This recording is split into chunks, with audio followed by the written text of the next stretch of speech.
Linda met Harvey when she was only 20 years old. She was young and impressionable. He courted her handsomely and promised many things, and it seemed to Linda that she had met the perfect man. Harvey seemed madly in love, and after a few weeks after they had met, he proposed to her. If not for his proposal, Linda would never have jumped into bed with him after a few dates, especially since she had never known men before. And now they had been together for 2 years, but the wedding had been continually postponed. First, according to Harvey, she had to finish her studies.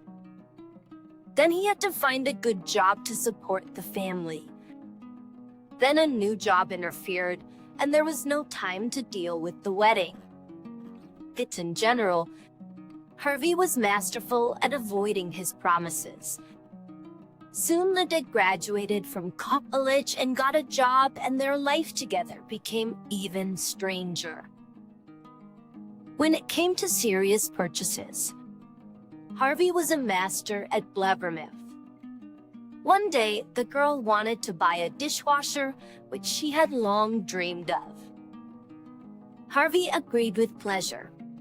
He took Linda to an appliance store, helped her choose a dishwasher, but when they got to the cash register, his phone rang abruptly.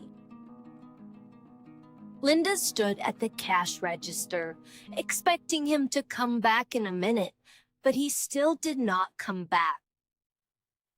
She paid for the purchase with her card and went looking for her boyfriend. He was still on the phone when she found him. After that, Harvey helped her load her purchase into the car and drove her home. Linda was waiting for Harvey to offer at least to divide the sum equally, because they both needed the dishwasher and it would be installed in his apartment, but he did not offer it. Instead, he masterfully installed the machine so they wouldn't have to pay a specialist, and did not forget to brag about it. Linda did not say anything to her boyfriend, and from that day on, such moments in their lives happened quite often. They bought a new refrigerator and a big double bed the same way. Linda did not complain to her friends about her boyfriend's behavior. She was ashamed. She knew that it was wrong to be silent, but she could not help it. One day, Harvey said he wanted to give Linda new earrings, and it did not matter how much they cost. Linda took a long time to choose, and as soon as it was time to pay for the purchase, Harvey disappeared as usual for an important call. It did not even stop him that they decided to buy him a chain in addition. And again, she hoped that Harvey would pay her back. Never mind, when we get married, we'll have everything in common, she thought hopefully. Harvey often acted this way. He could forget his wallet when they were at a cafe or a movie, and Linda had to pay for everything.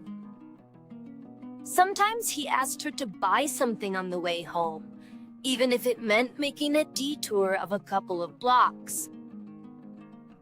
He also really liked going to cosmetic stores with her. When Linda was going to buy a new powder, or the usual cotton pads, every time he managed to put in her basket men's antiperspirant or shaving gel. And in this case, he chose more expensive products because without her, he usually bought the cheapest ones so as not to overpay. One day, they went to the store to update their clothes. They picked up a bunch of stuff. Linda immediately warned Harvey that she was not ready to spend money on clothes because she had other plans. She wanted to go to visit her sister the other day and needed money for that. But Harvey reassured her, "Don't worry, I'll pay. Pick out whatever you like."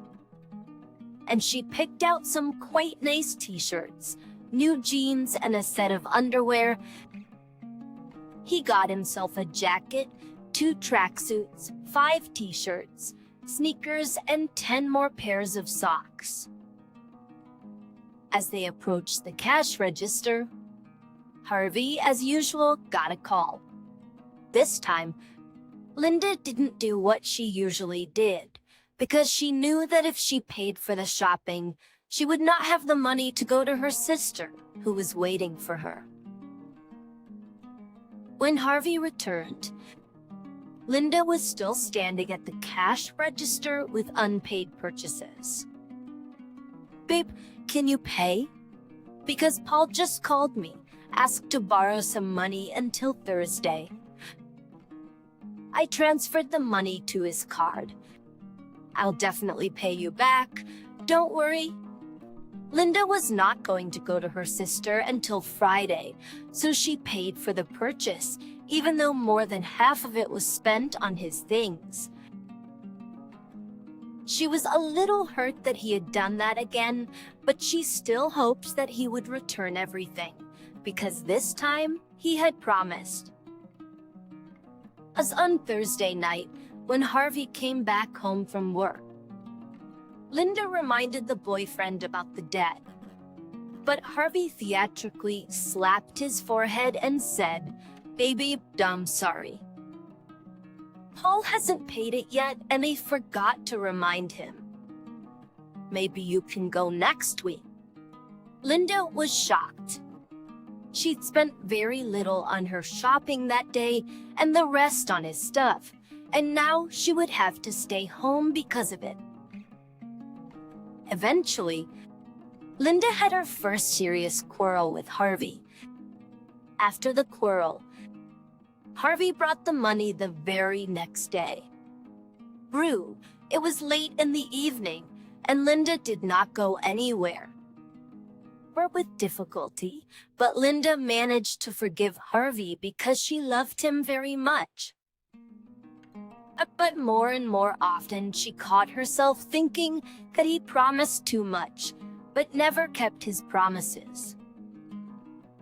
For example, once he offered to help her father with the porch at the cottage, which had required repair for a long time. Linda's father waited more than 6 months for the promise, and then he fixed the porch himself. Also, more than once, Harvey promised Linda's mother that he would drive her to visit them so she could see how well her daughter was living. But each time the trip was postponed indefinitely, and such forgotten promises were a dime a dozen. Most of all, Harvey liked to talk about how he would make a lot of money, and then they would definitely go on vacation to Italy. But in 5 years of their relationship, they hadn't even been to a neighboring state. Every year, Linda looked forward to the summer to finally go to the sea, which she loved so much. However, every time, he had important excuses. One evening, Harvey came home and told Linda that they needed to have a serious talk. "I'm sorry, babe, but we have to break up. I've fallen in love with another woman, and you need to move out. I'm sorry." That same night, Linda packed her things and left him, leaving behind a bunch of built-in appliances, repairs to the kitchen made at her expense 2 weeks ago, and countless forgotten promises. "I'll pay you back," he lied honestly, looking after her.